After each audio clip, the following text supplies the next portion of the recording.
beautiful friends. My name is Carrie Cox and welcome back to my channel where we learn how to use our personal power to build a connection between our mind, body, and spirit. In today's video, we are going to talk about using our power and what that means. I have built this whole channel around how to use our own personal power to build that connection between our mind, body, and spirit. And I wanted to talk a little bit about what that power means and where it comes from and how we can cultivate it and empower ourselves to use our own personal power to build a life of abundance, to build health and wealth, and to be the co-creator of our own existence. Our power in our body, it is our life force energy. It is our vitality, and the power resides in our solar plexus. This gives us willpower and self-esteem, the power of choice. And we are amidst a great awakening right now, and lots of people are waking up. People are waking up to their own power, and they're realizing that they've had this internal power all along. Because our power is down in our body and it's in one of our earthly chakras, we really need to start going down into our body and getting out of our head so much, getting out of that mind space and going down into our heart and into our body, because our power isn't in our head, it's in our heart. We are human beings, not human minds. So what we need to start doing is being. We need to stop doing and we need to start being. So I woke up this morning, as I always do. The first thing I do is I put my hands on my heart and I say what I'm grateful for, and I thank my higher self. I thank whatever you want to call that higher power, universe, or God. But I become thankful for being alive and having another day. And then I give thanks to all that I am grateful for in my life. And then I usually do some reflection. And in laying there this morning, I woke up thinking, I say we use our personal power, but what does that power to me really mean? And how do I choose to use my power? Because at some point in my life, I became more empowered. And I started thinking about that. I started thinking about, when did I choose to start using my power? And when did I decide to take my power back? And it's really when I decided to help myself and to become in service to others. And in today's video, I want to try and empower you to do the same. So I've come up with some things I've learned in my journey that helped me build my power and what that power represents to me. So the first thing I thought about was, for me, there's power in knowledge. So I study every day. I started studying and learning shortly after I was given a cancer diagnosis of thyroid cancer.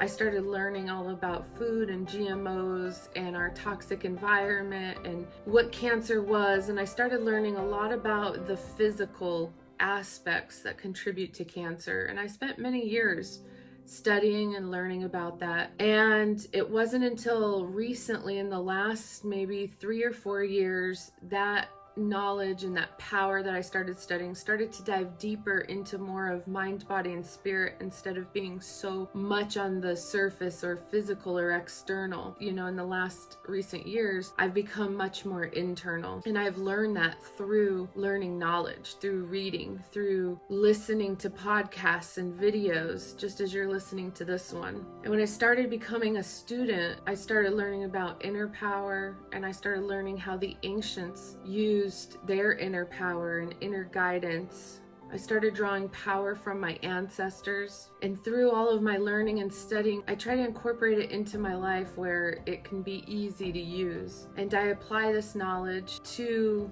my daily life, my relationships, in my private practice with my patients, and the relationship I have with myself and with God. I wake up every day grateful for the knowledge that I gained the day before, and grateful for the knowledge that I'm gonna gain in that next day. And so I urge you to start reading and researching more. And if you don't enjoy reading, then start listening to people talk or books on tape, whatever that is for you, however that outlet looks. I encourage you to build your knowledge. Build your knowledge of yourself. Build your knowledge of practices the ancients used, and gain a deeper understanding of why you are here. The next thing I find power in is the power in our choices. So our choices can determine our life. I believe we co-create our life, and having this belief has actually changed my life. We can actually choose the quality of our health. If I woke up every day mad at the world, mad at God, mad at existing, feeling sorry for myself, I don't think that many things would go your way with that kind of outlook. There's power in our thoughts and there's power in our words. And we get to choose those thoughts and we get to choose those words. So we need to be careful of the things we say and the things we think, because even our thoughts can become reality. Our thoughts can manifest. So if our thoughts internally aren't in alignment with who we are, we can end up manifesting those things we don't want, because those are the things we worry about or think about.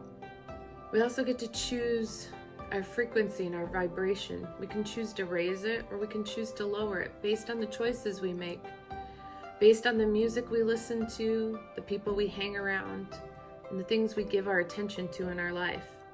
If I choose to listen to music that disempowers me as a female, or disempowers me as a human, or has messages that are very degrading, then I choose to lower my own vibration. But if I choose to listen to frequency music that uplifts me and makes me feel good and empowers me, then it raises my vibration. If I choose to hang around other people who are like-minded like me, who also have high vibes, then I am going to keep my vibration high. But if I choose to hang around lower vibration people, then I have to lower my own vibration to meet their vibration. I have to lower myself to their level and become who they are in order to fit in, to find polarity with them, to enmesh with them. I pay attention what I give my attention to. As some people know, I have an amazing twin flame relationship with my spouse. We have cultivated this relationship that other people may look at and maybe even be jealous of, but in all honesty, it's the attention that we put and the energy that we put into our relationship together that makes it so powerful. And we choose to give it our attention. We choose for that to be priority in our life, and we choose each other every single day. We have a choice to be with each other, and we choose each other, and we remind each other every day of why we're grateful for the other person. We have various ways of doing this that maybe someday I'll make a video on, but energy flows where we give our attention. And so our relationship is important to both of us. We know that we draw great power from our relationship, so we put a lot of attention to that relationship. And not only do we make choices about relationships we have with other people, we have choices that we make about ourselves. And every day I choose to have a relationship with myself. I chose, when I started going into this deeper mind, body, spirit journey within myself, I chose to find out who I was and to cultivate this relationship with myself. So I also give myself attention, just like I give my spouse attention. I also give myself attention, and I choose that, and I have to choose that every day. Otherwise I get caught up in helping other people and taking care of kids and taking care of the home and work and everything else I do, but I have to make time to have a relationship with myself, and I have to choose that, and I have to make it a priority. And when I learned that, this empowered me with so much inner power. So the question is, do you love yourself enough to make choices for you? I used to put a lot of attention into the way I looked. Most of my energy went that way. And see, this outlook, it could have been serving me in a positive way as it does now, but my intentions were not in a positive way. So it didn't empower me. I didn't gain anything from it. I gave attention to it because I had insecurities. I had low self-esteem, and I didn't feel good about myself. And so the power I drew from that low self-esteem was about pleasing others so that I can gain validation for myself. I can make myself feel better based on what other people thought of me. So this was very self-serving in a negative way. I remember in my late 20s, for a while, life was all about keeping up with the Joneses. Every decision I made about how I looked or how I spent money or the kind of car I drove or the house I lived in, every decision was made on what will other people think of me? How cool will this make me look? How pretty was this going to make me look? It was like status was important. But what I learned throughout my life was status doesn't make you happy. What other people think about you doesn't really make you happy. It never fulfills you or fills that void inside of you. The void inside of you needs to be filled by something you gain within yourself, not something you gain outside of yourself. And so the happiest I had ever been was the months when I was first going through my divorce. And I had to divide up all of my material possessions and split everything in half with someone. And I had to detach from any emotional attachment I had to all of those possessions. And I had never felt so happy in my whole life. I had hardly anything, hardly any money, hardly any material things. But yet I had a happiness and an energy about me that was so bright and so beautiful that it was drawing people in. And that is how I drew in my twin flame. I was just being me. I was just being happy. I was doing things for me, things that I was nurturing myself and practicing self-love. And I wasn't feeling pity for myself. I wasn't feeling like I was losing all these things. I was just happy in being. I didn't know what the next day was going to bring, where I was going to live, but I wasn't stressed about it. I wasn't worried about it. I felt freedom. I felt relief. I felt like I wasn't cluttered or anchored down anymore, because all of those material things, they were anchors, and they were anchoring me in to just existing.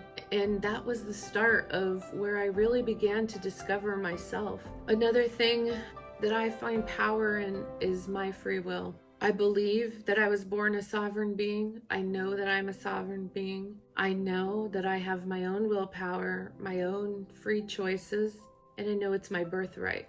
I am free to use my personal power to be in service to others and in service to myself.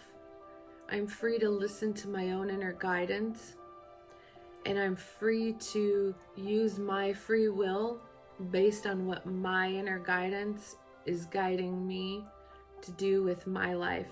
So I don't give my power away to other people.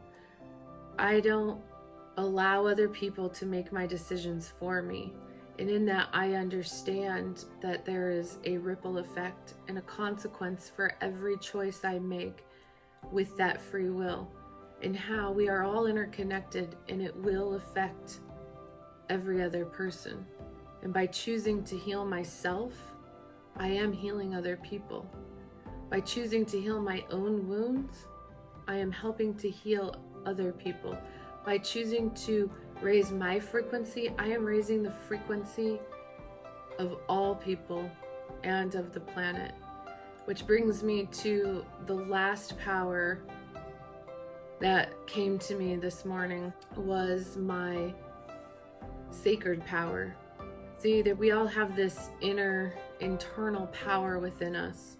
And in it, we find it through creating some sort of spiritual practice.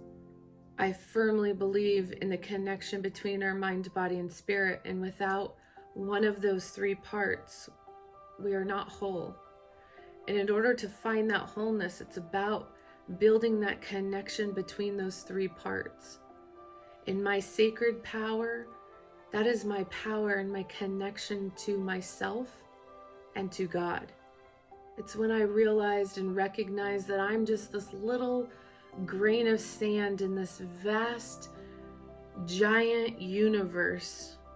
There's this huge cosmic energy force out there, and I am just a sliver of energy in this huge force field. It would be very egotistical of me to think that I as a human am the most intelligent thing out there in that world. For me, ego means edging God out. I believe whether you use the word God, universe, higher power, source, the divine, whatever word you want to attach to it, I believe it's all the same thing. I believe it's a force that's greater and more intelligent than our human mind. It's this force of consciousness that we're all connected to, that we're all a piece of. And I don't think God is this external man who lives in the sky outside of me and my being. I think it's a force that's within all of us, and that we are all God. We are all a piece of this bigger force, this bigger energy. I actually heard Wayne Dyer tell this story, and it has just impacted me in the most powerful way, because I am not a theologist. I don't study theology in the same way people who practice religion does. I study all sorts of beliefs and philosophies, and I take pieces from everything that makes sense to me. And I heard Wayne Dyer say the most powerful thing that has ever resonated with me is he talked about when Moses was standing at the burning bush and he asked God, "What shall I call you? If I'm going to go back and tell these people about you, what name do I call you?" And the answer was, "I am with that I am." And so this means I am means I am God. That is God's name, I am. And so when we choose to use the words I am, we are choosing to use the two most powerful words. So we need to be careful what we fill in after the words I am, because those can be the most powerful words we speak. And so what that story had really taught me was that God isn't this external man or father who lives outside of us that we give our power to. God is within us, and the power is inside of us, because we are all a piece of God, and we are all that same power. So every day I'm going to use my inner power, my inner guidance to make choices that will impact my life and impact other people's life. And I understand that those choices are always going to have consequences. And so I choose to accept the responsibility every day for the decisions I make, because I'm using my own inner power to make those decisions. I'm not giving my power away to someone else or to a government or to an authority figure to make those decisions for me. Every day I choose to use my power to serve other people and to serve myself, to heal myself, to raise my vibration, and to empower other people to also use their own power and to take their power back if they've given it away to other people. Because our choices and our own power have an effect on everything and everyone. I wake up every morning thankful and grateful for being alive, and for the people that are in my life, the people that empower me, impact my life. And I choose every day to have the best day ever. This past weekend, I was talking to one of my kids, and she said, "I wake up every day and I just know it's somebody's best day ever." And I said back to her, "How about, what if you tried to wake up every day and you thought, today is my best day ever?" Think about how that would impact your life if every day you woke up and said, "Today is my best day ever." You are setting the stage and starting your day to be the best day ever, because all we have is the present moment. All we have is each day. Yesterday no longer exists, and tomorrow hasn't happened yet, so all we have is today. So why not make today the best day ever? That is the power of choice. The power is in your choice to make today the best day ever. And so I invite you every morning when you wake up to choose that today is my best day ever, and see how that changes your life. Live for today, not for tomorrow. And with that, I leave you a blessing to have your best day ever today, and may it be filled with love and light. Hit the like button if you like this video. Leave me some comments below, and Namaste.